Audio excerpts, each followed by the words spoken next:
నమస్కారం. నేను రాగానే నిర్వాహక మిత్రులు అంతా 50 ఏళ్ళ దాకా ముసలిళ్ళంతా ఉన్నారు. నేను కూడా ఆపేసానండి, కుర్రోళ్ళు కనపడలేదు అని చెప్పి ఆయన ఆవేదన వ్యక్తం చేశారు. ఈ ఆవేదన నాకు మీకు అందరికీ ఉన్నది.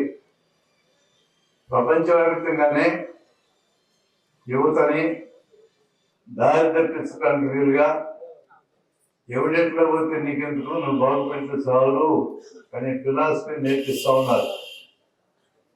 యంత్ర నాగరికత లేదా పెట్టుబడి వ్యవస్థ అనండి, లేదా కార్పొరేట్ సెక్టర్ అనండి, ఏమన్నా పిలవడం మీరు దాన్ని, వాళ్ళు తమ ఉనికికి యంగ్స్టర్స్ యువత పోరాటానికి రాకూడదు. వాళ్ళ ఉనికి నిలబడాలంటే ఎవరు పోరాటానికి రాకూడదు. రాకూడదంటే చిన్న వయసులోనే దారి తప్పించాలా. అందుకనే ఎవడైనా పోతే నీకేమి, నువ్వు బాగుపడి చాలు నేర్పించారు. ఇప్పటి తల్లిదండ్రులకే పూర్తిగా ఎక్కింది అది. తమ పిల్లలకి రోజు మునిపిస్తుంది అదే. తల్లిదండ్రులు పిల్లల్ని తీర్చిదిద్దడంలో మొట్టమొదటి అంచె అది. ఆ అంచె ఫెయిల్ అయిపోయింది. కానీ రెండవ అంచె స్థాయి విద్యాలయం కూడా చాలా వరకు దారి తప్పుందనే తెలుసు మనకి. కానీ ఇంకా అవకాశం ఉన్నది అక్కడే, ఇంకా మిగతా చోట్ల లేదు. నా అనుభవంలో నేను చెప్తున్నా, నా అభిప్రాయం అది.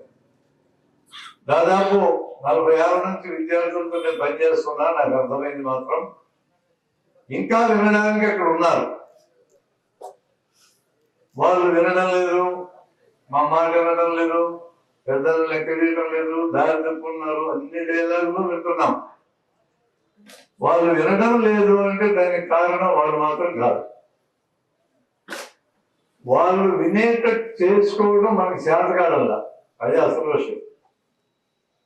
అది మీరు అంగీకరించకపోయినా నాకు తెలిసింది అదే. అన్ని చోట్ల విద్యార్థులు బేసిక్ గా వినడానికి సిద్ధంగా ఉన్నారు, కానీ వాళ్ళకి చెప్పేటట్టు చెప్పాలి. మెడికల్ కాలేజీల్లో నేను చూస్తున్నా, చాలా చోట్ల విద్యార్థులు అన్ని మెడికల్ కాలేజీల్లోనూ మందులు తినటం కూడా అలవాటైంది, మత్తు మందులు కూడా. ఇక సరే, ఎంబీబీఎస్ పూర్తయి బయటకు వచ్చేటప్పటికి ఒక నైపుణ్యం కూడా సరిగా రాదు. సూదిరేయటం ఒకటి వచ్చు, ఇంక మిగతా రావు. 50 నైపుణ్యాలు వచ్చి ఉండాలి, ఒక్క నైపుణ్యం అరకొరగా వస్తారు. ఇది అక్కడ జరుగుతున్న పని. ఆ కాలేజీలకి నేను రెగ్యులర్ గా వెళ్తున్నప్పుడు నేను ప్రొఫెసర్ని అడుగుతాను, ఏం చేయాలి మీ కాలేజీ పరిస్థితి.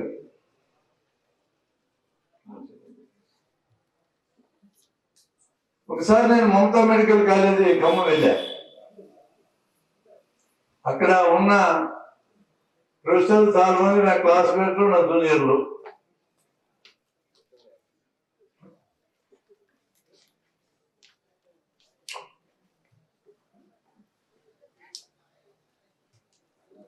ఇట్లా వచ్చేది అని అడిగారు.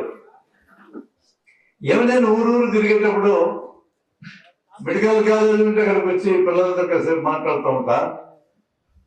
మీ ఊరు కార్యక్రమం మీద వచ్చా, మా వేదిక కార్యక్రమం మీద. మమతా మెడికల్ కాలేజ్ ఉందని తెలిసి మీ దగ్గరికి వచ్చాను. పరిగమాల కాలేజ్ ఇది, పరిగమాల విద్యార్థులు ఇక్కడికి పంపించారు. నువ్వు హఠాత్తులు కట్టి పంపిస్తాను నీకని చెప్పారు నాకు. సరేలే, అది కూడా చూద్దాం లేదన్నా. ఇప్పుడు ఎక్కడన్నా పంపిస్తలేదన్నాను, ఇక్కడ ఎక్కడో చూద్దామని వచ్చా. ముందు అరేంజ్ చేయండి రా అన్న. వాళ్ళు మీటింగ్ హాల్ 400 మంది పడతారు, మొత్తాన్ని పిలిపించారు. మొత్తం యూత్, మీరు మాట్లాడుతున్న యూత్. ఈ ప్రొఫెసర్ గారంతా వచ్చారు, కూర్చున్నారు పక్కన. నన్ను ఎట్లా ఏడిపిస్తారో చూద్దామని వచ్చారు వాళ్ళు. నాకు అర్థమవుతుంది వ్యవహారం. సరే, పిల్లలు గోల్ చేస్తా ఉంటే వాళ్ళని అదుపు చేయడం వాళ్ళకి అలివిగానే. గుంపుల్లో గోల్ ఎక్కువ చేస్తారు పిల్లలు. నేను మైక్ తీసుకొని 1 నిమిషం నచ్చా. ఈ ఎవడో 1 నిమిషం అంటున్నాడు, ఒక్క నిమిషమైనా వెళ్ళిపోతాడని ఆశతో ఆగినారు కొంచెం. ఒక్క మాట చెప్తా వినండి.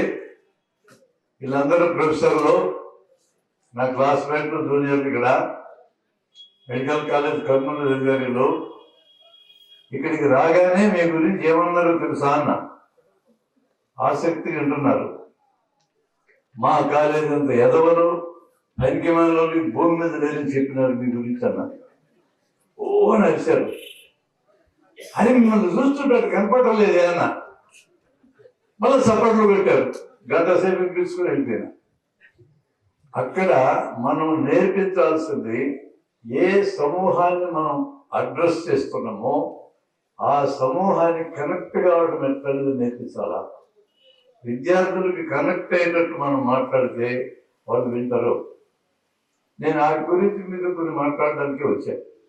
అన్ని రకాల టిప్స్ ఇక్కడ చెప్పడం సాధ్యం కాదు. మాదొక 3 గంటలు నుంచి 6 గంటల శిక్షణ ఉంటుంది. క్లాస్ రూమ్ ఆకర్షణీయంగా మార్చడం ఎలా అనేది. ఇక్కడికి వచ్చినటువంటి వాళ్ళల్లో విజ్ఞానవాదులు ఉన్నారు, హేతువాదులు ఉన్నారు, నాస్తికవాదులు ఉన్నారు, వామపక్షవాదులు ఉన్నారు. పేర్లు చాలా పెద్ద పేర్లు, చాలా మందిని. టోటల్ గా దేశంలో దారి తప్పించడానికి పూనుకున్న వాళ్ళతో పోలిస్తే మంది చిన్న సంఖ్య. 100కి 94 నుంచి 96 వరకు ఈ దేశంలో ఏదో ఒక మతమెంటనో ఏదో ఒక దేవుడంటనో జనం ఉన్నారు. వాళ్ళతో అగాధం కోరిక మనలో చాలా మందికి భలే ఉంటది. ఏం ప్రయోజనం లేదు దాంతో. పెట్టుకోవడం పెట్టుకోవచ్చు, కానీ వాళ్ళను మార్చగలిగే సమస్య లేదు. కానీ వాళ్ళందరూ దుర్మార్గులు అయితే కాదు. అందులో చాలా మందికి ప్రజలంటే ప్రేమ ఉంది. దేవుడంటూ పోతే పోయారు, మతం వెంట పోతే పోయారు, కానీ సాధారణ జనం, మిగతా జనం అంటే ప్రేమ ఉన్న వాళ్ళే ఉన్నారు.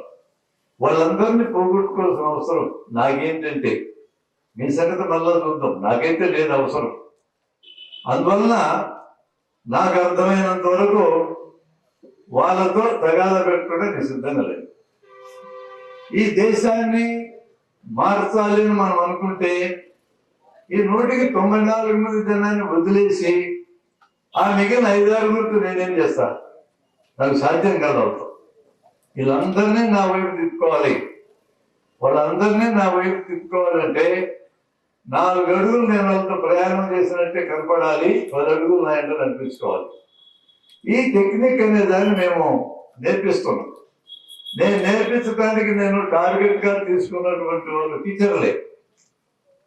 100కి 25 మంది టీచర్లు చాలా ముదుర్లు ఉంటారు. ఇక్కడ కూడా టీచర్లు వాళ్ళు నమ్మినటువంటి భగవంతుడు సాక్షాత్తు దిగొచ్చిన వాళ్ళు మార్చడం సాధ్యం కాదు. వాళ్ళ గురించి నేను కూడా మర్చిపోతున్నా, వాళ్ళ సంగతి ఆలోచించడంలో. ఇంకొక 20 నుంచి 25 మంది పర్సెంట్ టీచర్లు ఖచ్చితంగా మంచి వాళ్ళు ఉన్నారు. వీళ్ళలోంచి ఎత్తుక్కోవాలి మనం. ఇక మిగతా వాళ్ళందరూ బెల్లని బిల్లు కలిసి సిలబస్ అయిపోవాలని కోరుకుంటారు. వాళ్ళని ప్రయాణం చేయనియండి.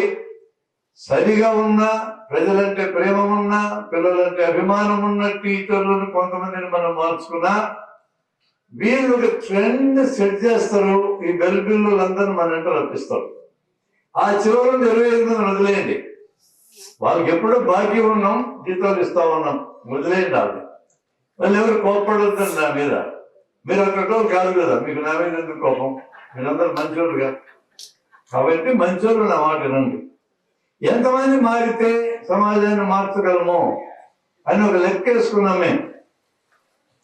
చాలా మంది మారితే మార్చగలం, ఏం లేదండి. అట్లా ఇన్ఫర్మేషన్ ఎక్స్ప్లోషన్ ఉన్న యుగంలో చాలా తక్కువ పర్సంటేజ్ మారిన జనాన్ని మార్చగలం. మేము ఒక లెక్క వేసుకున్నది ఏంటంటే, నేనుండేది కర్నూలులో. మా కర్నూలు జనాభా 6 లక్షలు.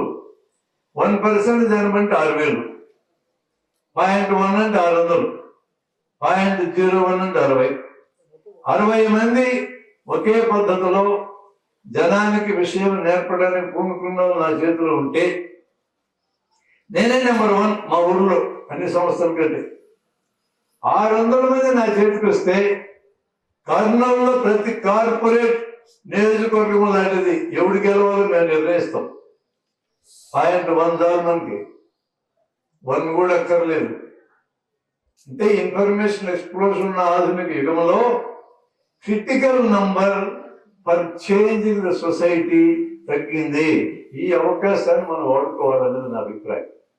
మేము అందుకనే మేము పనిచేసే వాళ్ళకి టార్గెట్స్ ఏమి పెట్టామంటే ఈ 2005 చివరికి మేము 60 మందిని కర్నూలులో సంపాదించాలి. ఎక్కడికక్కడే ఆ మాత్రం టార్గెట్ పెట్టుకుంటే మనకు దొరకకుండా ఉండరు. అలాగే మా కార్యకర్తలకు కూడా ఒక రకమైన టార్గెట్ నేను పెడుతున్నా.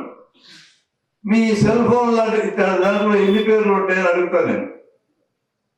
ఒకరు 5,000 అంటారు, ఒకరు 2,000 అంటారు, ఒకరు 500 అంటారు. 500 తక్కువ అయితే లేవు. ఇంతమంది పేర్లు ఉన్నాయి కదా నీ సెల్ ఫోన్ లో, మన ఉద్యమాలకి పనిపించుకుంటూ ఒక్కడన్నా లేడా అని అడుగుతారు. ఇప్పుడు ఈ ప్రశ్న మీ అందరికి వేసినట్టు అనుకోండి ఒకసారి. ఒక్కడు కూడా మార్చడానికి పనిపించేటోడు లేడని మీరైతే ఆ కాంటాక్ట్ లిస్ట్ అంతా డిలీట్ చేసుకురా. ఏం చేసుకోవడానికి అది అంటే మీ ఇంట్లో శుభకార్యం జరిగితే అందరిని పిలిచి మేపడానికా? దేనికి పనికి వస్తుంది ఆ లిస్టు? ఇది ఒక ఛాలెంజే నేను మీ ముందు చేస్తున్నా. మీరు ఇప్పుడు అనుకున్న క్వశ్చన్ మళ్ళీ డీల్ చేయండి. ఒక్క యువతిని కానీ ఒక యువకుడిని కానీ ఒక నెల టైంలో నా కాంటాక్ట్ లిస్ట్ నుంచి పట్టుకోవాలని గట్టిగా పూనుకుంటే నిజంగా అసాధ్యమైతే కాదు. నేను ఈ టార్గెట్ ఇచ్చి పనిచేస్తున్నా. ఈసారి వచ్చినట్టు ఇంకొన్ని పిలుచరాకపోతే నువ్వు వేస్ట్ చెప్పడమే. అలాంటి ఒక పట్టుదల ఈ రోజు ఎందుకు అవసరమైంది? 2014 నుంచి ఈ దేశం నాశనం వైపు ప్రయాణం చేయడం మొదలుపెట్టింది. Hats off to Modi and Amit Shah. వారి పుణ్యాన ఈ పని జరుగుతోంది. వాళ్ళు వచ్చినప్పుడు మొదట్లో చాలా మంది వామపక్షవాదులు కూడా భయం లేకుండా ఉండే, వీళ్ళు ఏం చేస్తారులే ఇద్దరు మనుషులని. ఇప్పుడు పూర్తి స్కేల్ అర్థమైపోయింది. ఎందుకంటే మొత్తం అందరు పునాదులు లేసుకోవడం మొదలెట్టింది. ఇట్లాంటి సమయంలో మనం హుషారుగా లేకపోతే మనం ఎవరిని మిగలలేరు. ఇక్కడ మనం 400 మంది కలవచ్చు, భావసారూప్యం కలిగిన వాళ్ళమే. ఏడాదికి ఒకసారి కలిసి ఒక సాలిడారిటీ తెలియజేసుకుంటూ ఒకరికొకరు ఉన్నాం. చాలా మంది మనం మన ఒక తృప్తి కోసము ఒక ధైర్యం కోసం మనం గెలవడంలో తప్పులేదు. నేను దీన్ని తప్పట్టంలా. మనం అందరం కలిసి ఎంతమంది ఉన్నాయి మొత్తం జనాభాలో? చాలా తక్కువ మంది ఉన్నాం. ఈ సంఖ్య చాలదు మనకి. ఈ సంఖ్య చాలదు, ఈ వయసు వాళ్ళు కూడా చాలరు. అందుకని యంగ్స్టర్స్కి ఎలా పోవాలో వాళ్ళ దగ్గరకని ఈ చర్చ మా దగ్గర జరిగినప్పుడు మేము కొన్ని ఆలోచించాం. మొదటి అంశం ఏంటంటే వాళ్ళు ఏం తెలుసుకోవడానికి ఇష్టపడుతున్నారు అది మనకు తెలియాలి. మనం ఏం చెప్పడానికి ఇష్టపడుతున్నామో ఇది లాభం లేదు. మనం ఏం చెప్పడానికి ఇష్టపడతాం? సైన్స్ గురించి చెప్తాం, లేదా ఎక్కువవాదం చెప్తాం, నాస్తికత్వం చెప్తాం. ఎవరు తింటాడండి? వినడానికి వెతికినది ఎవరు చెప్తాం మనం? వాడు ఏం వినడానికి సిద్ధంగా ఉన్నాడు. ఈ రోజు ఎవడెలా పోతే నీకెందుకు, నువ్వు బాగుపడితే చాలు అనే ఫిలాసఫీ వచ్చే మనం పట్టుకోవాలి. విద్యార్థుల దగ్గరికి వెళ్ళి పరీక్షలు పాస్ కావడం, గ్యారెంటీకి పాస్ అయ్యే మెథడ్ నేను చెప్తానన్నాను అనుకో, మేము అదే చెప్తాం. గ్యారెంటీకి పాస్ అయ్యి నేను చెప్తారా అంట. మెమరీ పెంచుకునేది ఎలా చెప్తానంట. పరీక్షల్ని ఫేస్ చేసేది ఎలా, పరీక్షలకు ప్రిపేర్ అయ్యేది ఎలా. ఇప్పుడు చెప్పాలంటే పరీక్షలు దగ్గరకు వచ్చినాయి కాబట్టి ఈ సబ్జెక్టే బాగుంది, ఇంకేం బాగు. వాళ్ళ దగ్గరికి ఎంటర్ కావాలంటే ఇదే. ఇక నేను లోకాన్ని మార్చే ఏ కార్యక్రమం చెప్పినా ఎవడు రానియడు మమ్మల్ని దగ్గరికి. ఇప్పుడు చెప్పను లోకాన్ని మార్చే కార్యక్రమం, జూలైలో మొదలు పెడతాం లోకాన్ని మార్చే కార్యక్రమం. ఇప్పుడు పరీక్షలు చుట్టే మాట్లాడతాం. యూత్ డిగ్రీ పూర్తి చేస్తున్నారు, ఖాళీగా ఉన్నారు, గ్రామాల్లో తిరుగుతున్నారు. ఇట్లాంటి వాళ్ళకి ఉపాధి సంపాదించుకోవడం ఎలా, ఇంటర్వ్యూ ఫేస్ చేయడం ఎలా, అక్కడ దగ్గర మొదలు పెడతాం. ఇంకా పెళ్ళిడు వయసు వస్తుంది. ఇప్పుడు వయసు కూడా పెరిగిందండి, 25 దాకా 30 దాకా వచ్చేస్తారు. మగపిల్లలకి ఆడపిల్లలు దొరికే పరిస్థితి కూడా లేదు. ఒకరు కూడా దొరకరు. ఆడపిల్లల సంఖ్య తగ్గింది కదా. వాళ్ళకి జీవిత భాగస్వామిని ఎత్తుక్కోవడం ఎలా అని చెప్తాం. అది భలే ఇంట్రెస్ట్ ఉండదు వాళ్ళకి. ఒకసారి కర్నూలు మెడికల్ కాలేజ్ విద్యార్థులకు 2 రోజులు ప్రోగ్రాం పెట్టాం మేము కాలువపక్క ఊళ్ళో. మెడికల్ ఇండస్ట్రీ గురించి, రకరకాల కన్జ్యూమర్ ప్రొటెక్షన్ యాక్ట్ ఏమో చెప్తా వచ్చాము. ఒకరోజు అన్షెడ్యూల్డ్ యాక్టివిటీ మెడికల్ కాలేజీలో ప్రేమలు పెళ్లిళ్ళు అనే సబ్జెక్ట్ చెప్పాను నేను. మొత్తం వచ్చి కూర్చున్నారండి, ఒక్కరు కూడా బయటికి పోకుండా. అంత ఇంట్రెస్ట్ ఉంటుంది ఆ ఏజ్లో వాళ్ళకి. పెళ్ళి అయింది, వాళ్ళకేం చెప్తాము? భార్యతో లేదా భర్తతో సఖ్యంగా జీవించడం ఎలా అని చెప్తాం. సఖ్యంగా జీవించడం చేతగాలే, స్మూత్గా విడిపోవడం ఎలా అని చెప్తాం. ఇట్లాంటి సబ్జెక్టులు కనెక్ట్ కావడానికి పనికొస్తాయి. అవే చెప్తూ బతికితే నేను పర్సనాలిటీ డెవలప్మెంట్ చెప్తున్నవాడిగా మారుతా. నేను అవి చెప్పి ఊరుకొని నేను వాళ్ళని ఆకర్షించడానికి వాడికి ఇంట్రెస్ట్ ఏది ఉంటుందో ఆ సబ్జెక్ట్ చెప్పి దగ్గరగా తీసుకొచ్చుకుంటాం. దగ్గరగా తీసుకొచ్చిన అందరూ కూడా మీ కార్యకర్తలుగా మారరు. 100 మంది మీద ఎఫర్ట్ పెడితే 5 6 ఇంట్రెస్ట్ ఉంటారు. ఈ 5 6 ఇన్ గ్రెడేషన్ ఇన్ సీరియేటం లెవెల్ పెంచుకుంటూ వాళ్ళని మనం కోరుకున్న లెవెల్ తెలుసుకోవాలా. ఇదొక్కటే నాకు కనపడ్డ మార్గం. ఈ మార్గం ఆల్రెడీ టైం టెస్టెడ్ అని నాకు తెలుసు. ఈ మార్గాన్ని నేను పాటిస్తున్నా. మీరు ఆలోచించండి, మీకు అనిపిస్తే పాటించండి. మరి ఈ దిక్కుమాల సబ్జెక్ట్ అని చెప్పాలంటే సబ్జెక్ట్ ఎక్కడుందని మీరు అడగొచ్చు.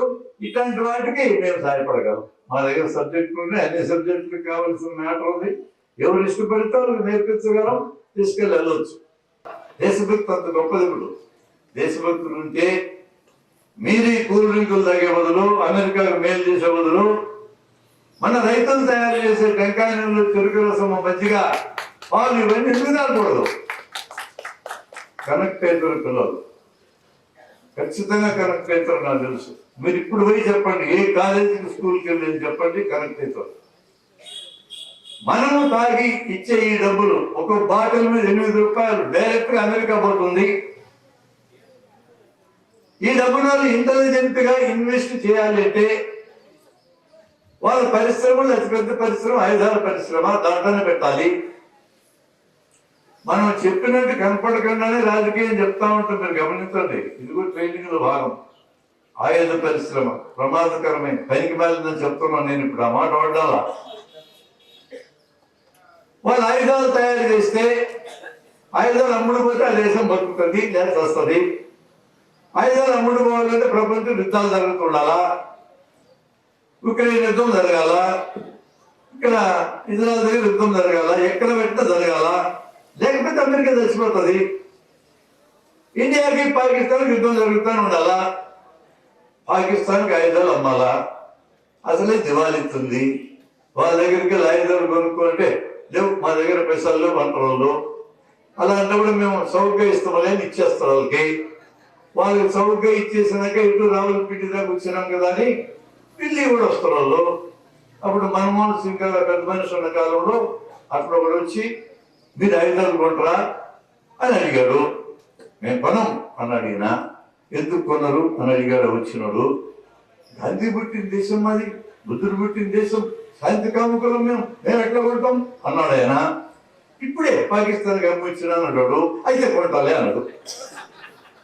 కొనాలైనాక వాళ్ళు మళ్ళా వచ్చి, ఇంకా అయిపోలేదు ఆయుధాలు అని అడిగాడు. అంటే అర్థం ఏంటండి?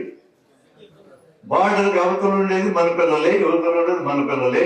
మన పిల్లలు అక్కడ దొంగల కోసం, ఇక్కడ దొంగల కోసం మీరు సావాలా, మీరు సావండి ఆయుధాలు వాడుకొని అని వాడు చెప్తున్నాడు. ఈ యుద్ధం వాడికి వెళ్ళప్పుడు నడుస్తూ ఉండాలా. కాశ్మీర్ రావణాసురు కాస్త కాలుతానే ఉండాలా. ఎంత రాజకీయం చెప్పినా చూడు, కూల్ డ్రింకులు అర్థం పెట్టుకొని రాజకీయం మాట్లాడాలి సార్. కూల్ డ్రింకులు అర్థం పెట్టుకొని నేను కూల్ డ్రింకులు చెప్పినట్టే కనపడుతుంది వాళ్ళకి. నేను చాలా పెద్ద రాజకీయం మాట్లాడినా, ఎంత రాజకీయం మాట్లాడినా. మన పిల్లలు చచ్చిపోతున్నారు అనవసరంగా చెప్పా. అక్కడుండే సైనికులు, ఇక్కడ ఉండే సైనికులు ఏం పగ ఉన్నది వీళ్ళకని చెప్పా. ఏం పగలేని వాళ్ళు ఒకరు చూసుకొని ఎందుకు సావాలి, దొంగల కోసం ఎందుకు సావాలని కూడా చెప్పా. మళ్ళా కూల్ డ్రింకులు పట్టుకొస్తా.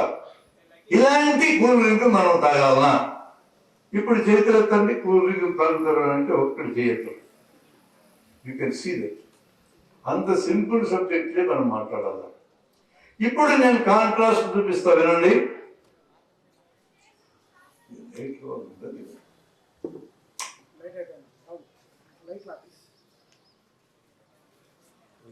వెయ్యి మంది పిల్లల యొక్క తల్లిదండ్రులు 2000 మంది. ఒక తండ్రినో తల్లినో మీకు పట్టిస్తా. ఇలా డిపార్ట్మెంటల్ స్టోర్కి వెళ్ళి ఓ బండి నిండా కూల్ డ్రింక్ 2 లీటర్లు వేసుకొని వస్తున్నారు. 2 లీటర్లు తప్పున. ఇంకేమైనా ఇబ్బంది ఉందా? లేదు కదా. మీకు ఇబ్బంది ఉంటే వేసుకోండి. రైట్. వాళ్ళు ఒక తల్లినో పట్టుకొని కూల్ డ్రింకులు తీసుకుపోతుంటే ఆపి వాళ్ళని, ఇప్పుడు నేను చెప్పిన ఉపన్యాసం చెప్పడానికి ట్రై చేయండి, ఏమైందో చూద్దాం. Who are you to tell me? This is my money, నా ఇష్టం, మైండ్ యువర్ బిజినెస్ అని అనకపోతే చెప్తూ కొట్టండి. తల్లిదండ్రులను మాత్రం సాధ్యం కాదు, వాళ్ళ పిల్లలను మాత్రం సాధ్యం. మనంగా నా పిల్లలు కనెక్ట్ అయ్యి ఈయన సీరియటం ఈయన గ్రెడేషన్ మన విషయాలు చెప్పడం మొదలు పెడితే మరలా విద్యార్థి ఉద్యమాలు మొదలవుతాయి. వీళ్ళు 10 ఏళ్ల తర్వాత పెద్దోళ్ళుగా మారుతారు. ఈరోజు పిల్లలు మన మాట విన్నారు, 10 ఏళ్ల తర్వాత వాళ్ళు పెద్దలుగా మారుతారు. వాళ్ళు ఈ దేశాన్ని కాపాడుతారు. అప్పటికి మాలాంటి వాళ్ళు చాలా మంది పోయి ఉంటాం. పోతే పోయినాం, పోక ఇక్కడే పర్మనెంట్ ఉండడానికి వచ్చినవా, ఉన్న కొన్నాళ్ళు ఉంటాం, పోతాం. నెక్స్ట్ జనరేషన్ని క్రియేట్ చేసిపోతాం, క్రియేట్ చేసి పోవాలి మనం.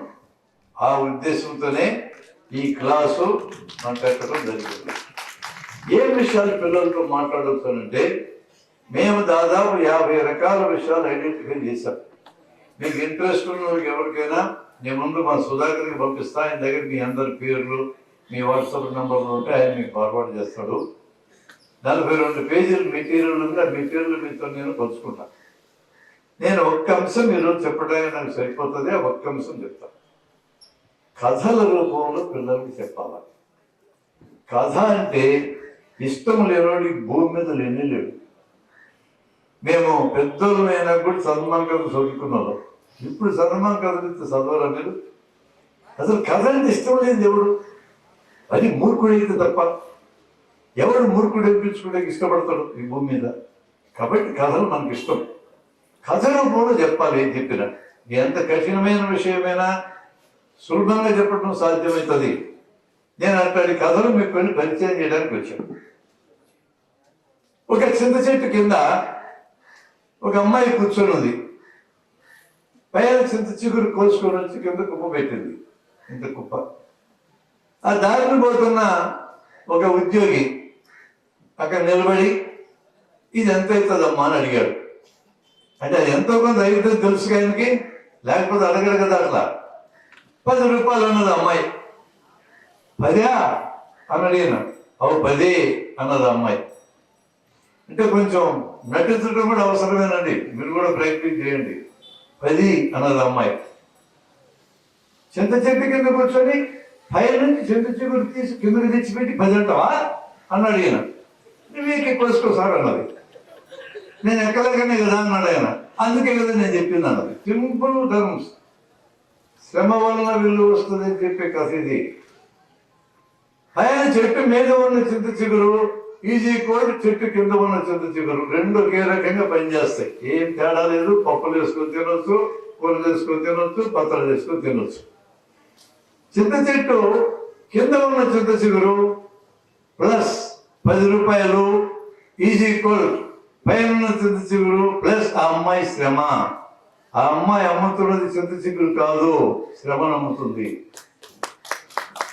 ఎకనామిక్స్ పాఠం మొదటి పాఠం చెప్పేసిన నేను 2 నిమిషాలు.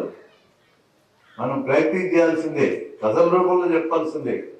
ఈ ప్రపంచంలో తయారయ్యే ప్రతి వస్తువు ప్రకృతి నుంచి వచ్చేది మినహా మన ఉపయోగానికి పనికొచ్చే ప్రతి వస్తువు మానవ శ్రమతోనే తయారైపోతుంది. ఎక్కువ తక్కువ తేడా మానవ శ్రమతో తయారవుతుంది. కాబట్టి దాన్ని అర్థం పెట్టుకునే కోట్లాది లక్షల కోట్లాది రూపాయలు సంపాదిస్తున్నారు వీళ్ళు. వాళ్ళు శ్రమ చేయకుండా మనం శ్రమ చేస్తూ సంపాదిస్తున్నారు. ఇది అర్థమయ్యేటట్టు చెప్పడానికి చిన్న చిన్న కథలు ఆడుకోవాలి. ఇంకొకరు అడిగారు నన్ను, ఒక విద్యార్థి, ఎప్పుడు రాజ్యం రాజ్యం అని చెప్తున్నారు సార్, రాజ్యం ఎక్కడుంది చెప్పండి అని అడిగాడు. నేను చూపిస్తా రాజ్యం ఎక్కడుందో మీకన్నా చెప్తారని. అలా కదే కథ చాలా పవర్ఫుల్ టూల్ అండి. కథని తక్కువ చేయొద్దు. ఓ చెప్పుల షాపులోకి వెళ్ళండి. ఓ గుళ్ళ నిండా చెప్పులు పెట్టుకోండి, చాలా ఉన్నాయి దతలు. నీ చెప్పులు తెగిపోయినాయి, ఇప్పటికి 20 సార్లు రిపేర్ చేశాను, ఆయనకి రిపేర్ చేయడం సాధ్యం కాదని చెప్పులు కుట్టాడని తెలిసేసినాడు. ఆ చెప్పులు పక్కన పెట్టి నువ్వు కూర్చోగానే అక్కడ ఉండి గుమస్తా, ఎవరో గుమస్తా, చెప్పులు ఓనర్ కాదైనా మన పిల్లకాయ అక్కడ పని చేస్తున్నాడు. అతను 4-5 జతలు తెస్తే నీ కాళ్ళ ముందు పెడితే అన్ని తొడిగి చూసి ఒక జత బాగుంది అనుకున్నాం. ఇక్కడ నుంచి మన కథ స్టార్ట్ అయింది. చూడండి, మనందరము కూడా చెప్పుల షాపులో చెప్పులైనా మరి ఏ వస్తువైనా సరే తీసుకున్నప్పుడు దానికి డబ్బులు చెల్లించాలి అనేది ఇక్కడ ఎక్కింది. ముందు ఇక్కడ ఎక్కించినారు మనకి. నాకు చెప్పులు అవసరము, అక్కడ చెప్పులు చాలా ఉన్నాయి. ఒక జత నేను వేసుకొని పోతే ఏది నొప్పి, వేసుకొని పోయి డబ్బులు కూడా చూద్దాం ఏమవుతుందో. ముందు మనసు ఒప్పుకోదు. అట్లా ట్యూన్ చేసినారు ఇప్పుడు మొత్తం ప్రపంచం అంతా. వస్తువు తీసుకుంటే డబ్బులు ఇవ్వాల్సిందని ట్యూన్ చేసినారు. ఇదే డబ్బులు లేవు, చెప్పులు కావాలి, అక్కడ చెప్పులు ఉన్నాయి, వేసుకొని పోతున్నాడు. ఆ గుమస్తా యజమాని తరఫున, మనవాడే యజమాని తరఫున మనకి వ్యతిరేకంగా మాట్లాడటం మొదలు పెడతాడు. సార్ నేను చెప్పులు వేసుకొని పోతున్నాను సార్. అవును, వేసుకొని పోతున్నా. ఎట్లా పోతారు సార్ మీరు? ఇట్లా పోతున్నా. అదే ఎట్లా పోతారు? పోతున్నా చెప్తున్నాడు కదరా. ఎట్లా పోతారంటో మళ్ళా అక్కడ పోవడానికి లేదు సార్ అంటాడు. ఏమి చెప్పులు సార్లు ఉన్నాయి కదా నీ దగ్గర, ఒక జత నేను వేసుకోకపోతే నీకేం బాధ అని అనండి. వాడు ఊరుకోడు. ఈ డబ్బులు ఇవ్వడం తెలిపోయింది. వెంటనే ఫోన్ చేస్తాడు పోలీసు వాళ్ళకి, కేకలేస్తాడు, పెద్దగా అరుస్తాడు. చెప్పులు వేసుకొని పోతున్నా డబ్బులు ఇవ్వకుండా అని. నువ్వు బయటికి రాగానే బజార్లో తిరిగే 10 మంది మన చుట్టూ చేస్తాం. ఏమో ఎందుకు చేసినా నా చుట్టూ అడగండి. చెప్పులు వేసుకొని పోతున్నావుట? అవు పోతున్నా. ఎట్లా పోతావు? ఇట్లా పోతున్నా. ఎంతమందికి చెప్పాలా నీకు ఎట్లా పోతున్నావు అని? వాడు అడిగా, నువ్వు అడిగా, ఇట్లా అడుగుతారా మీరు? పోవడానికి లేదు. షాప్ మీదే కాదు, ఆ పిల్లోడు మేవాడా కాదు. నువ్వు చేసినావు చెప్పులు ఏమన్నా? లేదు. మరి నువ్వు ఎందుకు అడుగుతున్నావు? నేను చెప్పులు వేసుకొని పోతే అడగండి. మంచి నాటికైతే సార్ కాలేజీ డ్రెస్సులు వేసుకోండి, దీని బ్రహ్మాండంగా ఉంటుంది. వెంటనే దగ్గరికి వచ్చాడు మనం ఆపడానికి. వేసి కొట్టని చెప్పకేసి వాడు వెనక్కి తగ్గుతాడు, మిగతా నేను పట్టేసుకుంటాం. ఇప్పుడు పోలీస్ ఆయన వస్తాడు. పోలీస్ ఆయనకి టోపీ మనమే కొనిచ్చినాం, లాఠీ మనమే కొనిచ్చాం, యూనిఫామ్ మనమే కొనిచ్చాం, బూట్లు మనమే కొనిచ్చాం, అడిగి జీతం కూడా మనమే ఇస్తున్నాం. వాడు మన పిల్లడే. మళ్ళా రాగానే ఎవరైతే చెప్పులు వేసుకొని పోతున్నారు? నేనే. నువ్వా? ఎడబోతున్నావు చెప్పులు వేసుకొని? ఇప్పుడు ఎంతమందికి చెప్పాలా? ఎడబోతావు ఉంటారు మీరు. ఇప్పుడు ఇద్దరికి చెప్పి మళ్ళీ మీకు చెప్పాలా? వేస్తాడు కర్ర తీసుకోండి గేటు. రాజ్యం అట్టుంటుంది. అర్థమైందా? మన తన్నిటాలని, మన బుర్రలు ఖరాబు చేసేటోళ్ళని మన డబ్బులతో మనమే తయారు చేస్తాం. అది రాజ్యం. రాజ్యం అంటే కొన్ని అర్థమైనట్టు చెప్తాడు కథలు. పెద్ద పెద్ద కథలు ఎక్కర్లేదు సార్. పొలిటికల్ ఎకానమీ చెప్తారా? కూర్చో 6 గంటలు చెప్తారంటే భయపోతారు అక్కడ ఉన్నాడు. పొలిటికల్ ఎకానమీ చెప్పాలంటే కథలు అడ్డం పెట్టుకొని చెప్పాలా? ఊరికే చెప్తే ఎక్కడ ఊరికే. అలాంటి కథల్ని మనం రకరకాల విషయాలు పరిచయం చేసి ఇంకొక కథనే పరిచయం చేస్తాం. ఇక్కడ కొంచెం మూఢనమ్మకాలు నేరుగా మన హేతువాదులకి, నాస్తికవాదులకి, విజ్ఞానవాదులకి బెనిఫిట్ సబ్జెక్ట్ లా ఉంటుంది. అది ఒక ఆయన సన్బాబా అని ఆయన వచ్చాడు మనూరు. సన్బాబా ఏది ఆయనకు ఆ పేరు ఎట్లు వచ్చిందంటే, ఈ బాబా గారు చొక్కా బనీని తీసేసి ఎండన అరగంట కూర్చుంటే ఆయన శరీరంలో వృక్షాలలో తయారైనట్టుగా ఆహారం తయారవుతుంది అని చెప్పాడు ఆయన. మీకేమైనా అభ్యంతరం అదే? ఎండలో కూర్చుంటే ఆహారం తయారైందట. అస్సలు లేదు. మా సుధాకర్కి అర్జెంటుగా చెప్పాలా, రేపు అన్నం పెట్టద్దు, ఎండలో కూర్చోబెట్టాలి. అన్నం చేసే ఖర్చు అంతా మిగులుతుంది. అది కానీ కరెక్ట్ అని తేలితే ఈ ప్రపంచానికి దీనికంటే మించిన పరిశోధన లేదు. 100 నోబెల్ ప్రైజులు పిలుస్తున్నాం ఆ సన్బాబాలు. అయితే మనకేంకా రూఢి కాలే, ఇంకా నిరూపణ జరగలే. కాబట్టి దాన్ని ఎట్లా పరీక్ష చేయాలా అని పిల్లల్ని అడుగుతాం మనం. పిల్లల్ని ఇన్వాల్వ్ చేయాలా? Please remember this. మనం కథ చెప్పి వదిలేయటం కాదు, అడుగడుగులు ఇన్వాల్వ్ చేయాలా. ఎట్లా పరీక్ష చేయాలి సన్బాబాని? పిల్లలు చెప్పిన సమాధానాలు చెప్తాను వినండి.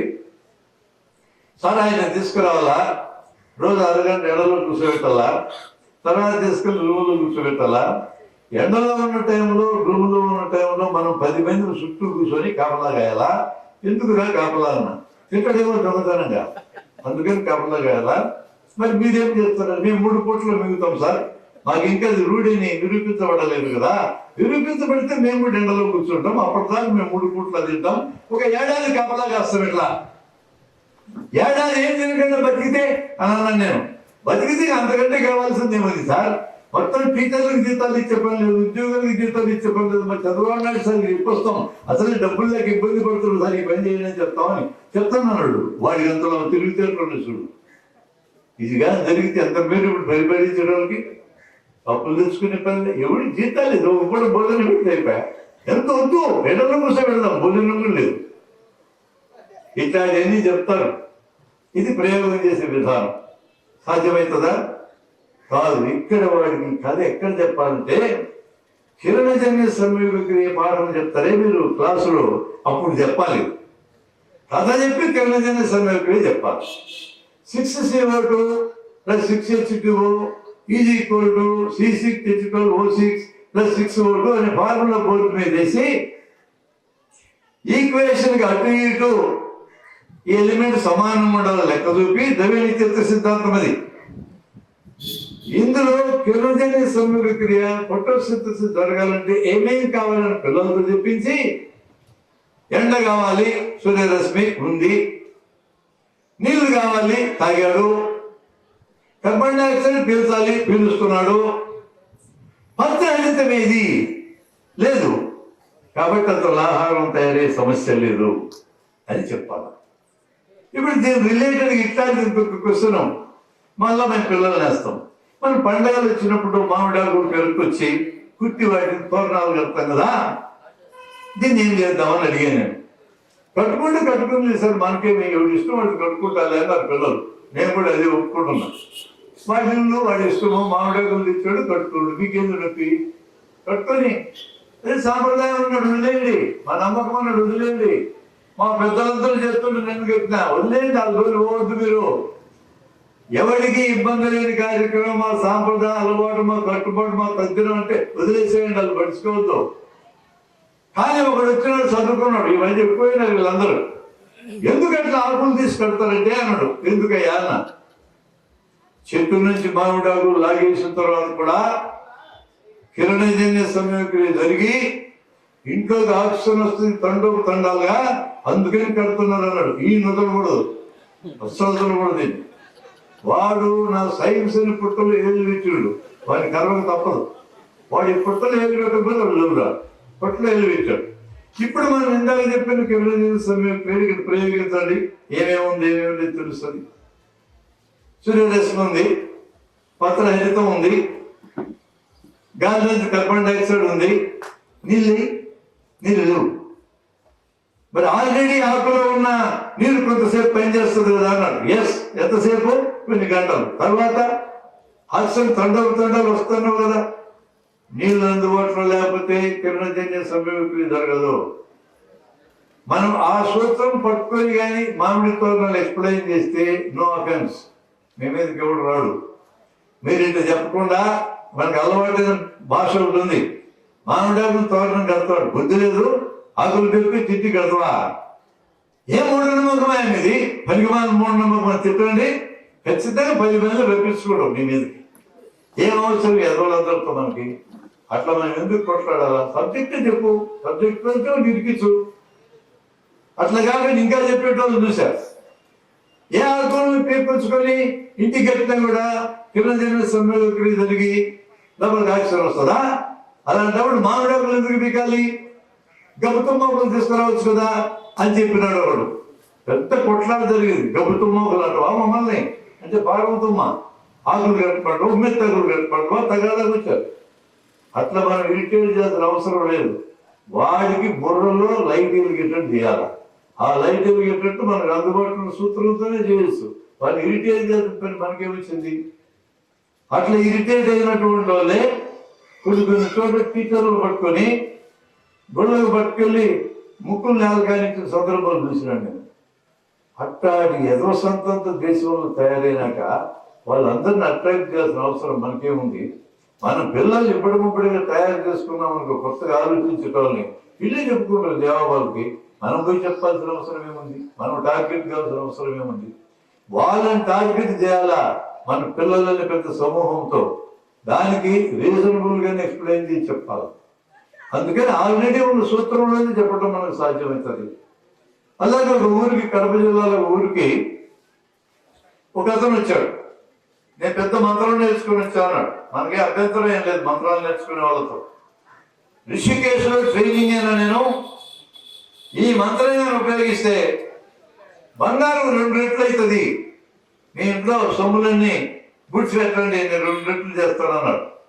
ఎవ్వరికి అభ్యంతరం లేదు సార్. ఇది అసలు గవర్నమెంట్ దగ్గర నుండి బంగారం 2-3 రెట్లు చేస్తే గవర్నమెంట్ బతుకుతాయి కదా, ఎవరు అప్పులన్నీ చేయకుండా కోట్ల రూపాయలు అప్పులు చేస్తా ఉన్నాయి. ఆ సమస్య ఉండదు. ఇక అది జరిగితే ప్రయోగం జరగకుండా జరిగిందని చెప్పలేము.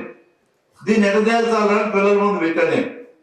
వాళ్ళు చెప్పిన ఆన్సర్లు ఎంత ఇంట్రెస్ట్గా ఉన్నాయో చూడు. పిల్లలు నిజంగా తెలివిగలండి. వాళ్ళకి తెలివి లేదనుకోవడం మన తెలివి తక్కువతనమే, వాళ్ళకి తెలివి ఉంది. ప్రయోగం చేస్తాం సార్ అన్నాడు. ఏం చేస్తావు చెప్పన్నా. మంత్రం వేసే మనిషి రెడీగా ఉన్నాడు. మా ఇంట్లో ఉంగరం ఉంది, బంగారం ఉంగరం రెడీ. 1000 తీయమన్నాడు, తీస్తాం. గోతలు పెట్టుకొని పెడతాం. ఇక మంత్రం ఏమను, ఎంతసేపటికి తెరవాలో తెరుస్తాం. 2 ఉంగరాలు కావాలా. ప్రయోగం అంతే కదా సార్ అన్నాడు. వాడికి చెప్పాలా ప్రయోగానికి రెడీనా అని. ప్రయోగం అంటేనే చేసే మనిషి ఉండాలా, చూసే మనిషి ఉండాలా. ఒక్కోసారి ఇద్దరు ఒకరు అయి ఉంటారు. చేసే ప్లేస్ ఉండాలా, చేసే టైం ఫిక్స్ కావాలా. ప్రయోగం అంటే 3 ఫిక్స్ కాకుండా ప్రయోగం జరగదు. చేసేవాళ్ళు టైము ప్లేస్ ఫిక్స్ కావాలి. ఇప్పుడు చేయి ప్రయోగం అంటే ఇప్పుడు చేయి, ఉన్నాడు మనిషి చేయడానికి. ఆ విధంగా ఇరికిస్తే తెలిపద్ది 2 ఉంగరాలు అయితే లేవా. ఇంత దూరం పోవాల్సిన అవసరం లేకుండానే మనం సబ్జెక్టులో చెప్పే దాంట్లో లింక్ ఉంది. ద్రవ్య నిత్యత్వ నియమం చెప్పినాం పిల్లలకి ఫిజిక్స్ లో. ద్రవ్య నిత్యత్వ నియమం ప్రకారం ద్రవ్యము రూపం మారి ఇంకో రూపంలోకి వెళ్తే ఈ ద్రవ్యం మొత్తం అక్కడికి వెళ్ళాల్సిందే. తగ్గితే తగ్గొచ్చు, మధ్యలో దారిపోయి పెరగడానికి వీల్లేదు. ఉంగరం 2 సమస్య లేదు. ఉంగరం తొలగిపోతే పోవాలి కానీ పెరగడానికి వీల్లేదు. ఆ నియమం కానీ అర్థమైతే మన పిల్లలకి అసలు ఈ ప్రయోగం దగ్గరికి వెళ్ళకుండానే నువ్వు అసలు ఎట్లా 2 రెట్లు చేస్తావు, అవరు నువ్వు మోసం చేయడానికి వచ్చినట్టు పట్టుకుంటారు. లాజిక్ గా తెలిస్తే, తర్కం తెలిస్తే మన పిల్లలకి ఇంకో రకంగా కూడా వాదిస్తారు. ఇక్కడ ప్రయోగం ఒక మెథడ్ ఉంది, ఆల్రెడీ ప్రూవ్ అయిన సూత్రం ఇంకో మెథడ్ ఉంది. 3వ మెథడ్ లాజిక్. అవునా, నువ్వు మా ఊరు ఎందుకు వచ్చినావు బంగారం డబ్బులు చేయడానికి? నువ్వే ఉంగరం బాధ్యపెట్టి మీ ఇంట్లో మంత్రం వేసుకుని 2 చేసుకోవచ్చు కదా. ఎల్లుండికి 4, 8, 16, 32 ఏడాది చేసుకో. ఈ 30-40 బండ్లు అయితే కదా. అది లాజిక్ లో కూడా నేర్పించవచ్చు. 3 రకాలుగా ఈ ప్రాబ్లం మనం ఎదుర్కోవడానికి వీలుంది. పిల్లలకి ఈ రకమైన లాటరల్ థింకింగ్, క్రిటికల్ థింకింగ్ మనం నేర్పిస్తే ఈరోజు జరిగే అన్ని అవకతవకలు వాళ్ళు ప్రశ్నిస్తారు. ఒక మంత్రి గారు, కేంద్ర మంత్రి గారు డార్విన్ సిద్ధాంతం తప్పన్నాడు. అనే హక్కానికి లేదా ఉంది అన్నాడు. హక్కును అడుకొని ఎట్లా తప్పు చెప్పు పెద్ద మనిషి అంటే, కోతుల్లోంచి మనుషులు వచ్చారని డార్విన్ చెప్పాడు. మా తాతల కాలం నుంచి కోతులు ఇట్లే ఉన్నాయి, మనుషులు కాలేదన్నాడు ఆయన. అబ్బా ఏమి చెప్పినాడబ్బా. ఎంత తెలివిగల మంత్రిని మనం ఎన్నుకొని వసుడు. మన తెలివిని అభినందించాలి ఆయన గారి ముందు.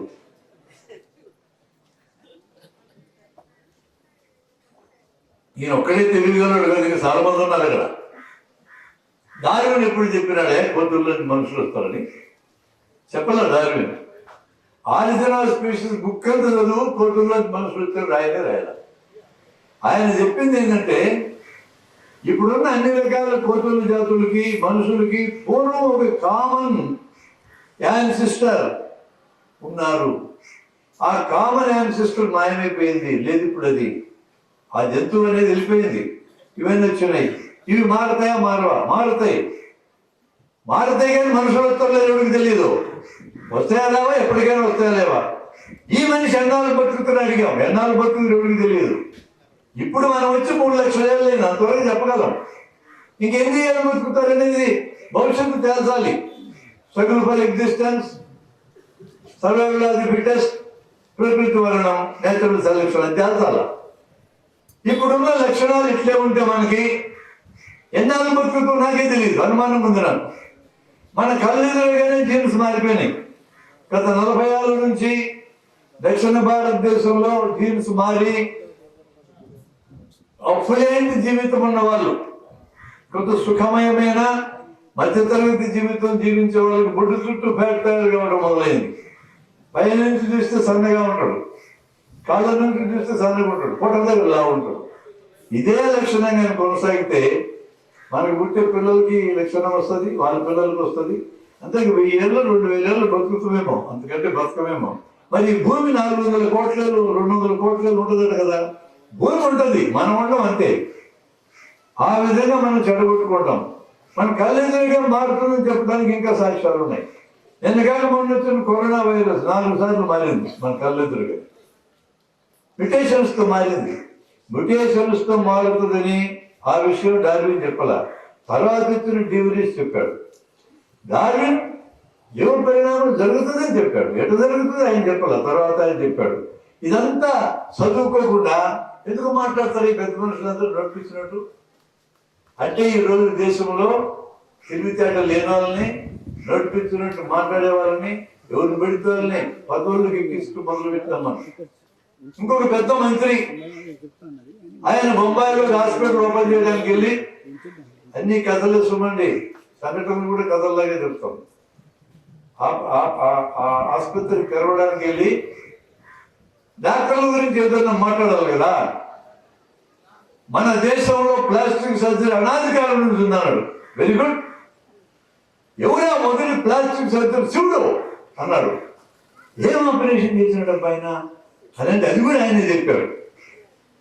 వినాయకుడి మెడకాయ నరికేసి అక్కడ ఏదికి తలకాయ చతికించినాడు ఆయన. The greatest plastic surgeon of India అన్నాడు ఆయన. ఇంత గొప్ప వాక్యాలు ఆయన మాట్లాడుతున్నాడని వాళ్ళ మాతృ సంస్థ వాళ్ళు నువ్వు ఎప్పుడు ప్రెస్ మీటింగ్ పెట్టదు ద్వారా అని చెప్తే చాలా సున్నితంగా 10 ఏళ్ళ నుంచి అట్లాంటి మీటింగ్లు పెట్టుకుని ఆయన కాపాడుకుంటూ వస్తున్నాడు ఆయన. ఎవరో మీకు తెలిసే ఉండదు, ఎందుకు చెప్పడం చెప్తున్నాను బొక్కలేస్తారు. అందుకని ఇట్లాంటి పేర్లు చెప్పుకుంటూ వాయించాడు వాళ్ళని. అట్లాంటి తెలుగు గేళ్ళందరూ మంత్రులు అయిపోయినారు. మన పిల్లలకి ఏమి చెప్పాలి వాళ్ళని అంటే పిల్లలకి మామూలు సబ్జెక్ట్ చెప్పినట్టే కనపడుతుండాలా. దాంట్లో అర్థం పెట్టి మీరు రాజకీయాలు మాట్లాడాలా, మీరు సామాజిక అంశాలు చెప్పాలా. అక్కడ చెప్తే ఇప్పుడు మాట్లాడు. కరోనా పీరియడ్ 2 ఏళ్ళు మా టీం గ్రామం తిరిగి వార్డు తిరిగి కరోనా గురించి జాగ్రత్తలు చెప్పినాం. 6 అడుగులు దూరం ఉంటే కరోనా జబ్బు రాదు. దగ్గొచ్చినా తుమ్మొచ్చినా ముక్కున్నారు ఇట్లా మూసుకుంటే దగ్గర జబ్బు రాదు. నీకు జబ్బుంటే ఇక్కడ ఆగిపోద్ది వైరస్, ఇతరులకు జబ్బుంటే ఇక్కడ ఆగిపోద్ది. చేతులు కడుక్కుంటే కరోనా రాదు. దమ్మిడి ఖర్చు లేకుండా, ఒక్క పైసా ఖర్చు లేకుండా కరోనా జబ్బు రాకుండా ఎంత చేసుకోవాలి అని చెప్పిన. అప్పుడు కరోనాను అడ్డం పెట్టుకుని మొత్తం ప్రపంచ రాజకీయంతో మాట్లాడినాం. గ్రామాల్లో జనం విన్నారు. ఎంతసేపు మైండ్ కరోనా దగ్గర ఫిక్స్ అయి ఉంటుంది. ఇవన్నీ వెళ్తా ఉంటాయి లోపలికి, అప్రకటితంగా వెళ్ళిపోతూ ఉంటాయి. మనం ఈ టెక్నిక్ని పిల్లల దగ్గర వాడుకోవాలి. We have to prepare the new generation with this technique అనే ఉద్దేశంతో నేను చెప్పాను. వీటికే దగ్గర ఉండేవి. రామరిపల్లి పెట్రోల్ మీకు తెలుసు. రామరిపల్లి తమిళనాడు అబ్బాయి 10th క్లాస్ కూడా పాస్ కాలే. మూలికలు తెచ్చి నేను నీళ్ళల్లో వేసి పెట్రోల్ తయారు చేస్తాను ప్రకటిస్తే అప్పుడు తమిళనాడు ముఖ్యమంత్రి 2-3 ఎకరాలు భూమి కూడా ఇస్తాను రీసెర్చ్ చేసుకున్నాడు. ముందు ముఖ్యమంత్రి గారిని ఎడ్యుకేట్ చేయాలి. మేము కర్నూలు నుంచి మేము ఛాలెంజ్ చేస్తాం. అయ్యా రామరిపల్లి గారు మా ఊరు రండి, తప్పేదా మేమే ఇస్తాం, నీళ్ళు కూడా మేమే పోస్తాం, గ్లాసు రాడు తిప్పడానికి కూడా మేమే ఇస్తాం, నువ్వు మూలిక తెచ్చుకో. మా ఎదురుగా లీటర్ నీళ్ళని లీటర్ పెట్రోల్ చేసి మాకు చూపిస్తాం. అది ఒక మ్యాజిక్ ప్రక్రియ. పోయింది కొన్నాళ్ళకి. అది నువ్వు రామరిపల్లి పెట్రోల్ చెప్పేటప్పుడు కూడా ద్రవ్యనిత్యత్వ సిద్ధాంతమే ఉంది. ఆ సిద్ధాంతం చెప్పబోయే ముందు చెప్పాలి, ఇక్కడి కథ చెప్పాలి. అంటే మూలిక 200 గ్రాములు ఉంటే తయారయ్యే పెట్రోల్ 900 గ్రాములు ఉంటే దీంట్లో ఉండే కర్బనం దాంట్లో ఉండే కర్బనం ఈక్వల్ కావాలా, కనీసం తగ్గాలి. ఎట్లా పెరుగుతుంది? పెరగడానికి వీలు కాదు. అది ద్రవ్యనిత్యత్వ సిద్ధాంతం అంటే. అలా మనకి పాఠాలు చెప్పే సిద్ధాంతాలు అర్థం పెట్టుకొని అనేక మూఢనమ్మకాలు అనేక మోసాలు మనం బయట పెట్టడం సాధ్యమవుతుంది. ఇప్పుడు నేను కావాలని స్కూళ్ళకి వెళ్తే పుట్టపర్తి సాయిబాబా గురించి మాట్లాడను, ఇక్కడ మాట్లాడతా, అక్కడ మాట్లాడను. నేను ఇతనే కదా సాయిబాబా గారి కథ కూడా అంటాను. నేను ఏం చెప్పు సార్ అంటారు పిల్లలు. వాళ్ళు అడిగించుకోవాలా చెప్పు సార్ అని. సాయిబాబా గారు చాలా గొప్పవారు అట్లే మొదలెడతాను నేను. చాలా గొప్పవారు. ఆయనకి పుట్టపర్తి ఊరంతా ఆస్తులు ఉన్నాయి, బెంగళూరు కూడా మస్తు ఆస్తులు ఉన్నాయి. ఆయన ఒక రోజు బాగా పాష్ కారు వేసుకొని బెంగళూరు నుంచి పుట్టపర్తి వస్తూ ఉంటే మధ్యలో కారు ఆగిపోయింది. ఆగిపోతే డ్రైవర్కి భయం పట్టుకుంది, ముందు ఎందుకు పెట్రోల్ పోసుకోలేదని తిట్టడేమోనని. కానీ స్వామివారు విలాసం వెనక సీట్లు కూర్చొని నవ్వుతా ఉన్నాడు. ఇది నిద్రపోయినాడు, ఏమైందని. ఏమిరా బండి ఆగిపోయింది అన్నాడు. తెలుసు, అడిగి తెలుసు, ఎనికి తెలుసు ఆగిపోయింది స్వామి అన్న. డిక్కీలో బిందె ఉందా అన్నాడు ఆయన. ఇప్పుడు బిందె ఎందుకు అవసరమైంది అబ్బాయి అనుకున్నా నేను. ఉంది స్వామి అన్న. బిందె తీసుకొచ్చి పక్కన ఎక్కడన్నా వాగు వంక ఉంటే నీళ్ళు ఊసుకోరారా అన్నాడు. ఎవరు పెద్దోళ్ళు ఎందుకని అడుగుతారో, నాకెందుకు వచ్చారు బిందెలో నీళ్ళు ఊసుకొని వచ్చాడు. అందులో చిత్తులాసంగా చిరునవ్వు నవ్వుతూ ఎడుగు చేసి చిచ్చుకునేది పెట్టి తిప్పగానే అది పెట్రోల్గా మారింది. దాన్ని ట్యాంకుకు పోసుకొని పుట్టుపర్తి పోయినాడు. ఈ కథ నేను చదివినా అని చెప్తా, నాకు తెలుసా చెప్పను. ఎవరో నా మీద ఎవడో వెళ్తే రాసివాడు మీరు బొమ్మంట, నాకేం పెట్టా. ఇప్పుడు మేము చదివినాక ఉత్తరం రాసినాం పుట్టపర్తి వాళ్ళ ఆశ్రమానికి. అయ్యా చాలా గొప్ప విషయం ఇది, మామూలు విషయం కాదు. మీరు సంవత్సరంలో ఏది పెడుతున్నారండి, మొత్తం పెట్రోల్ కింద మార్చుకుంటామని చెప్పి రాస్తే ఆ పిఏ గారు మాకేం రాస్తారంటే, సప్త సముద్రాలని పెట్రోల్ చేస్తారా మా స్వామి అంటే ఏమనుకున్నావు నువ్వు. సప్త సముద్రాలు అనగానే అయ్యా ఏం చదివని అడిగినాం. పాల సముద్రం, మిగడ సముద్రం, పెరుగు సముద్రం, నెయ్యి సముద్రం, ఉప్పు సముద్రం అని లిస్టు చెప్పినాడు. మాకు ఇంకేం పెట్టే పని వద్దు స్వామి, పాల సముద్రం ఎక్కడుందో చెప్పు, మేమే మిగడ చేసుకుంటాం, మేమే వెన్న చేసుకుంటాం, మేమే నెయ్యి చేసుకుంటాం, మాకు ఇంకేం పెట్టే పని వద్దు, స్వామి గారిని డిస్టర్బ్ చేయొద్దని చెప్పాం. దానికి అతను ఏం చేయాలని చెప్పాడంటే, పాపం పెరిగింది జనానికి, అందుకని అన్ని సముద్రాలు మాయమైపోయి ఉప్పు సముద్రం మిగిలింది అన్నాడు. అని ఊరుకోకుండా సముద్రాన్ని పెట్రోల్ చేస్తుంది. కానీ ఎవడన్నా బీచ్కి వెళ్ళినోడు సిగరెట్ తాగుతా ఇసిరేస్తే లోకం మాడిపోదా? అవును కదా, సైన్స్ అది.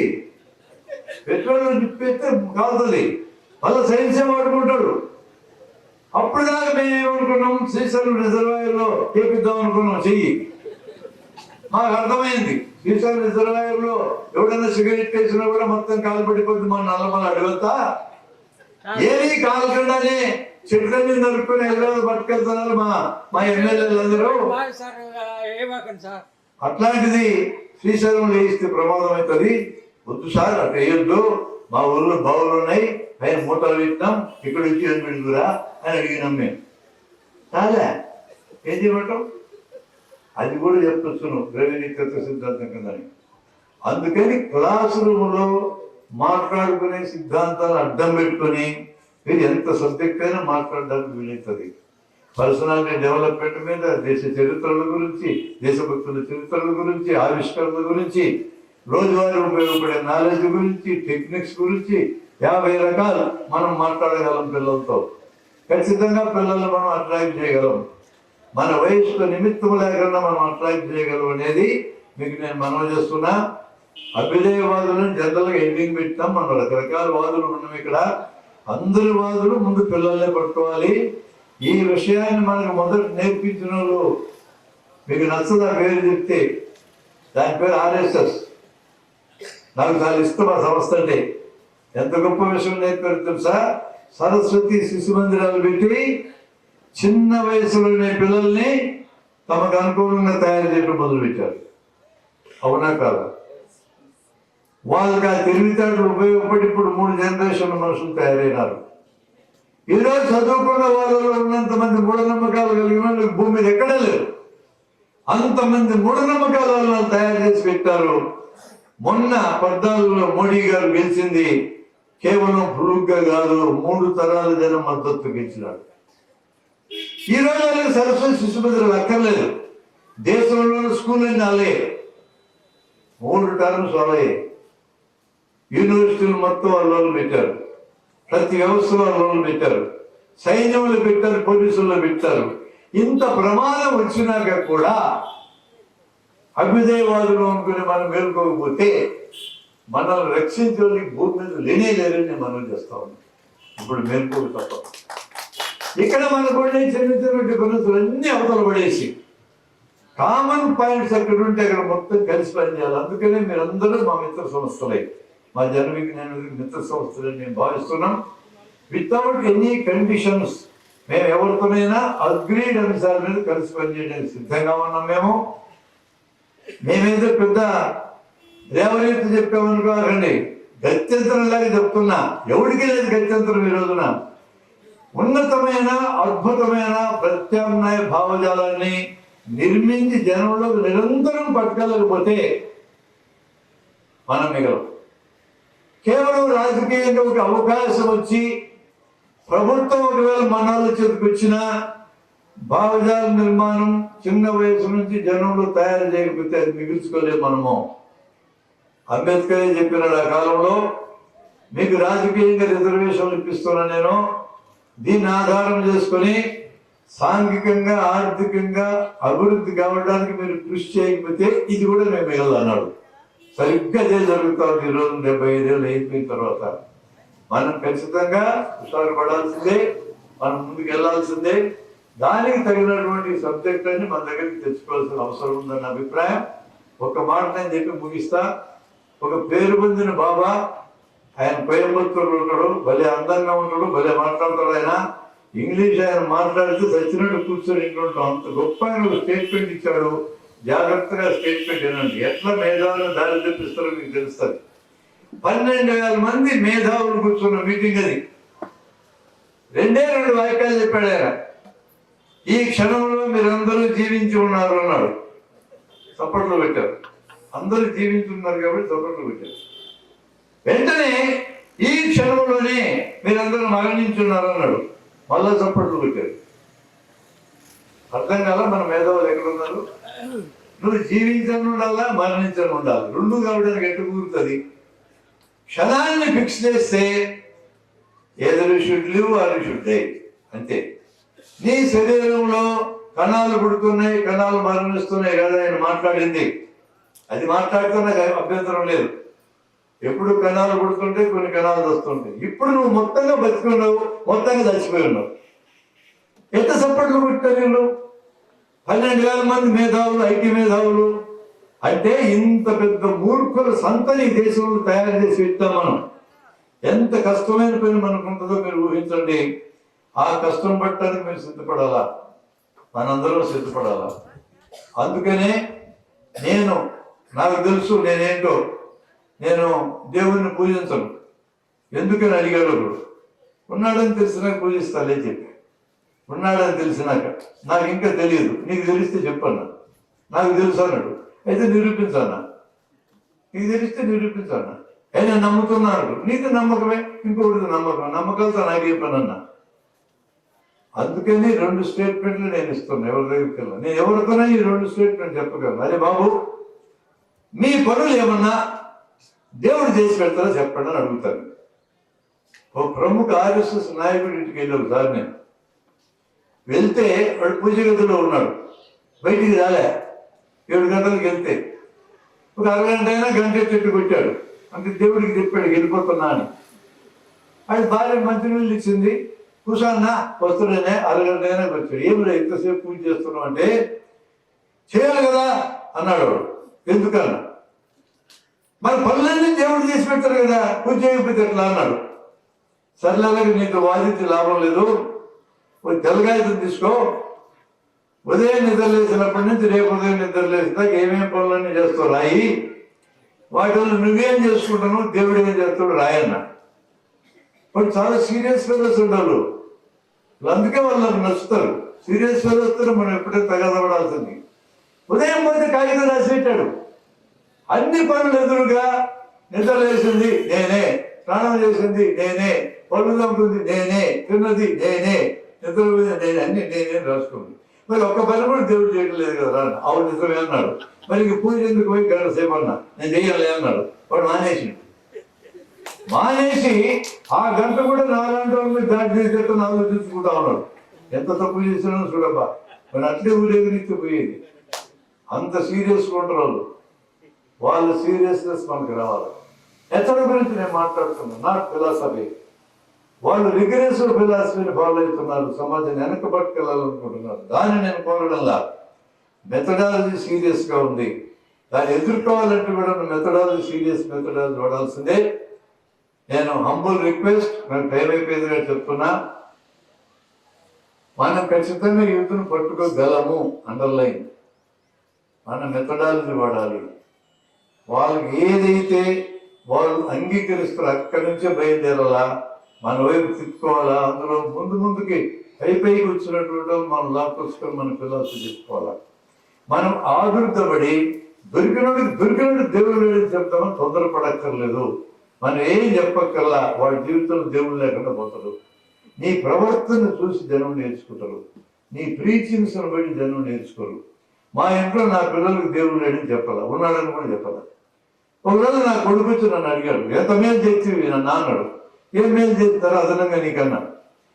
మన ఇంట్లో దేవుడు లేడు, పటాలు లేవు, పూజలు లేవు, టెకాయలు లేవు, ఏమి లేనందుకు ఎంత టైం మిగిలే, నాకు ఎంత డబ్బులు మిగిలే అన్నాడు. అంత టైము డబ్బులు మిగిలి వాడు చూసి నేర్చుకున్నాడు. పిల్లలందరూ చూసి నేర్చుకుంటారు, ఎవరైనా మన బిహేవియర్ చూసి నేర్చుకుంటారు. కాబట్టి మనం ఏ మంచి విషయం పిల్లలకు నేర్పాలనుకున్నా ఆ మంచి విషయాన్ని మనం పాటిస్తే చాలు. ఏ ప్రీచింగ్స్ చేయాల్సిన అవసరం కూడా లేదు. పిల్లలు పెంచడం చాలా తేలిక, సహజంగా పెరగనిస్తే.